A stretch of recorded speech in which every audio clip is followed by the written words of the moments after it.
10 కిలోల ఎల్పిజి సిలిండర్లు స్పందించిన కేంద్రం. సో మనం చూసుకున్నట్లయితే ఎల్పిజి సిలిండర్ బరువును 14.2 కిలోల నుంచి 10 కిలోలకు తగ్గించే అవకాశాలున్నట్లు వచ్చిన వార్తలపై కేంద్ర ప్రభుత్వం స్పందించింది. అవన్నీ ఊహాగానాలు అంటూ కొట్టిపారేసింది. ఈ మేరకు పెట్రోలియం మంత్రిత్వ శాఖ సంయుక్త కార్యదర్శి సుజాత శర్మ వివరణ ఇచ్చారు. పశ్చిమాసియాలో నెలకొన్న ఉద్రిక్తతల కారణంగా ఏర్పడిన వంట గ్యాస్ కొరతను అధిగమించేందుకు చమురు సంస్థలు సిలిండర్ బరువును తగ్గించే యోచనలో ఉన్నట్లు వార్తలు వచ్చాయి. గృహ అవసరాలకు 10 కేజీల ఎల్పిజి సిలిండర్లు పంపిణీ చేసేందుకు ప్రణాళిక రూపొందిస్తున్నట్లు జాతీయ మీడియా కథనాలు పేర్కొంది.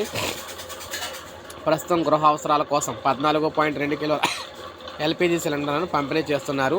దీన్ని 10 కిలోలకు తగ్గించాలని, పాత సిలిండర్లోనే 10 కేజీల ఎల్పిజిని నింపి అందించే అవకాశాలను పరిశ్రమ వర్గాలు పరిశీలిస్తున్నట్లు సదరు కథనాలు పేర్కొన్నాయి.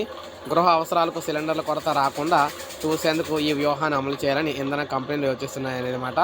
అయితే సాధారణంగా 14.2 కిలోల గ్యాస్ సిలిండర్ను సగటున ఒక కుటుంబానికి 35 నుంచి 40 రోజులు వస్తుంది. అదే 10 కిలోల ఎల్పిజి సిలిండర్ అయితే దాదాపు నెల రోజులు వస్తుందని అంచనా.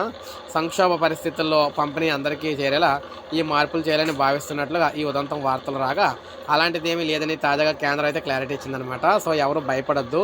ఇక్కడ 14.2 కిలోల ఉన్న గ్యాస్ సిలిండర్ని 10 కిలోలకే తగ్గించేసి ఇస్తారని చెప్పేసి చాలామంది కంగారు అయితే పడుతున్నారు.